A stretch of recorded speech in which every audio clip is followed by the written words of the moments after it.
அந்த ஊரில் இருக்கவங்க அவங்க எங்களுக்கு இந்த தெரு பெயரில் அவங்க வைத்துக் கொள்வதாக இருந்து ஒரு முடிவு எடுத்துக்கொண்டால் அது ஒரு பொது பெயராக இருக்கும் என்று சொன்னால் அந்த பெயரை அவர்களுடைய ஒரு கன்சென்சஸ் அந்த பகுதி மக்களுடைய ஒப்புதலோடு அவர்கள் அதை வைக்கிறார்கள் என்றால் அதற்கு அந்த பெயர் சூட்டுவதில் யாருக்கும் ஆட்சேபம் இல்லை.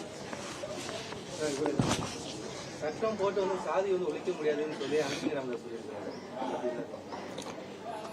அவருக்கு ஜாதி ஒழிப்பதிலே அவ்வளவு தூரத்துக்கு ஆர்வம் இல்லை என்பதை அவருடைய வார்த்தைகள் காட்டுகிறது. அவ்வளவுதான்.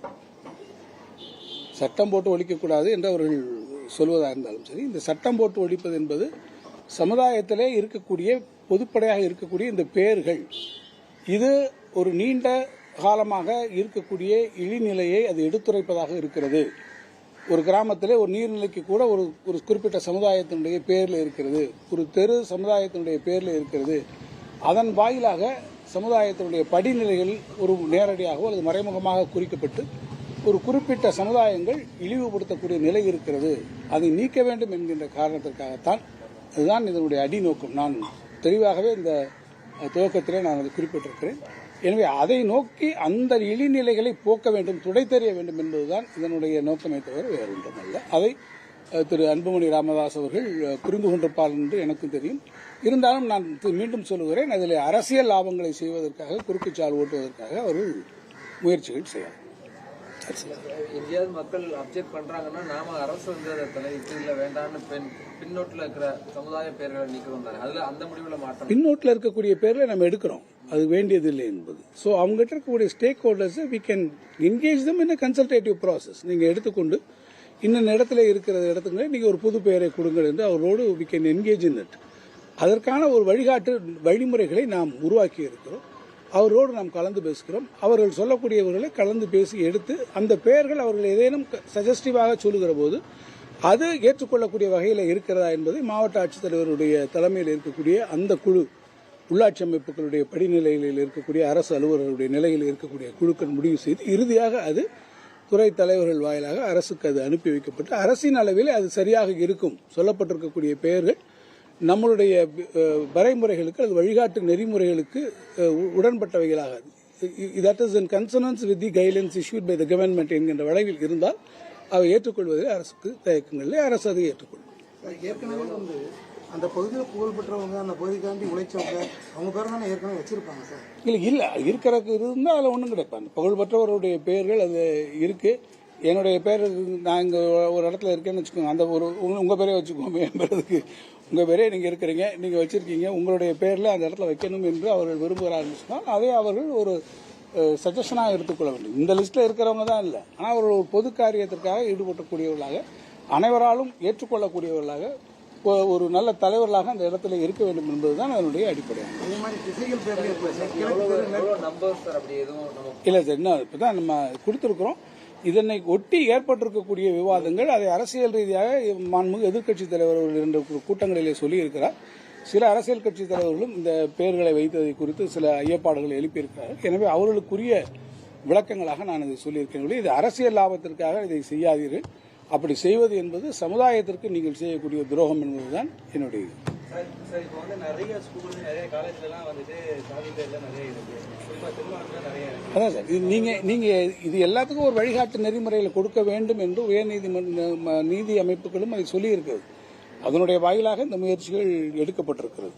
எனவே இந்த முயற்சிகள் எடுக்கப்படுவதற்கு இந்த அளவில் நீங்கள் செய்ய வேண்டும் என்பதற்கான வழிகாட்டு நெறிமுறைகளை நாம் கொண்டு வந்திருக்கிறோம். ஒவ்வொரு இடங்களிலே அந்தந்த இடங்களுக்கு ஏற்ப என்ன சூழ்நிலையில் வருகிறது என்பதை இந்த வழிகாட்டு நெறிமுறைகளுக்கு உடன்பட்டு அவை செய்வதற்கான முயற்சிகள் நிச்சயமாக அரசாங்கம் மேற்கொள்ளும். அரசியலுக்கு அப்பாற்பட்டு இதை வந்து முழுக்க வேற நோக்கத்துல நாம ஒரு நல்ல நோக்கத்துல பண்றோம் அப்படின்னா அதுல எந்தவித மாறுதலும் அதுதான் என்னுடைய நோக்கம். இதில் அரசியல் காரணங்களுக்காகவோ ஒரு குறிப்பிட்ட அரசியல் தலைவர் பெயரை விட்டுவிட வேண்டும் என்பதற்காகவோ அல்ல. நான் மீண்டும் தெளிவு செய்கிறேன், இது ஒரு சஜஸ்டிவ் லிஸ்டாகத்தான் சொல்லியிருக்கிறோம். இதில் எங்களுடைய கட்சியினுடைய தலைவர் பெயர் இல்லை என்று யாராவது சொல்வார்கள் என்று சொன்னால் அது அவருடைய அறியாமையை குறிக்கிறது. மகளிர் உரிமை தொகைங்கிறது வந்து கிடைக்காது.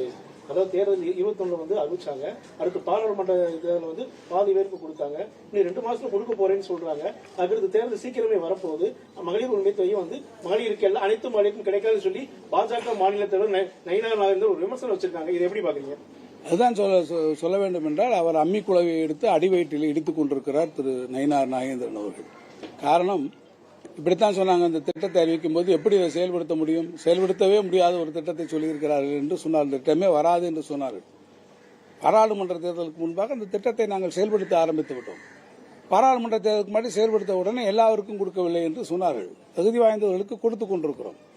அப்படி தகுதி வாய்ந்திருக்கக்கூடியவர்கள் யாரேனும் விட்டு போயிருந்தால் அவர்களும் இப்போது இருக்கக்கூடிய உங்களுடன் ஸ்டாலின் முகாம்களில் நீங்கள் அதற்கான விண்ணப்பங்களை அழியுங்கள் என்று கேட்டு அவர்களும் தொடர்ச்சியாக கொண்டு அளித்துக் கொண்டிருக்கிறார்கள். அது குறித்து கீழே இருக்கக்கூடிய கள ஆய்வுகளும் மேற்கொள்ளப்பட்டுக் கொண்டிருக்கிறது.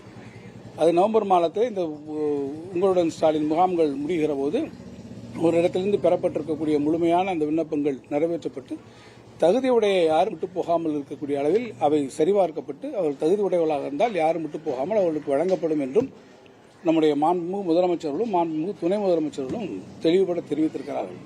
இத்தனைக்கும் பிறகு இது கிடைக்காது என்று சொல்வது என்பது நயினார் நாகேந்திரனுக்கு எப்படியாவது மக்களுக்கு இந்த நல்ல திட்டங்கள் போய் கிடைத்து விடுவதை அவர் தடுத்து விடலாம் என்கின்ற அவருடைய சொந்த நப்பாசையினால் அவர் கூறுகிறார் என்று நான் கருதுகிறேன்.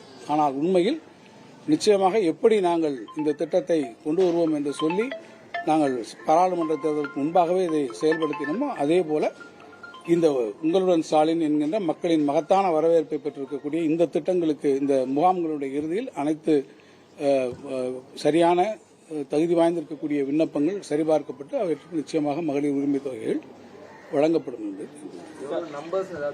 இல்லை சார். அதனை பற்றி தான் வந்துகிட்டு இருக்கு. அந்த விண்ணப்பங்கள் நாம் பல்வேறு முகாம்களிலே தொடர்ச்சியாக பல இடங்களிலே பெற்றுக் கொண்டிருக்கிறோம். இந்த முகாம்களிலே பெறக்கூடிய அந்த விண்ணப்பங்களை எல்லாம் கீழே இருக்கக்கூடிய அதிகாரிகள், கிராம நிர்வாக அலுவலர் அடிப்படையில் இருக்கக்கூடிய அதிகாரிகள் அவர்கள் கீழே போய் ஃபீல்டில் போய் அதை செக் பண்ணிட்டு இருக்காங்க. அதை செக் பண்ணி யார் யாருக்கெல்லாம் தகுதி இருக்கிறது, விடுபட்டு போயிருக்கிறது, அவருக்கு தகுதி இருக்கிறது. இன்னும் சில இடங்கள்லாம் பார்த்தீங்கன்னா அவங்க இந்த 4 சக்கர வாகனங்கள் வைத்திருப்பதிலே ஏற்கனவே இருந்த விதிகளிலே தளர்வுகள் அளித்திருக்கிறோம்.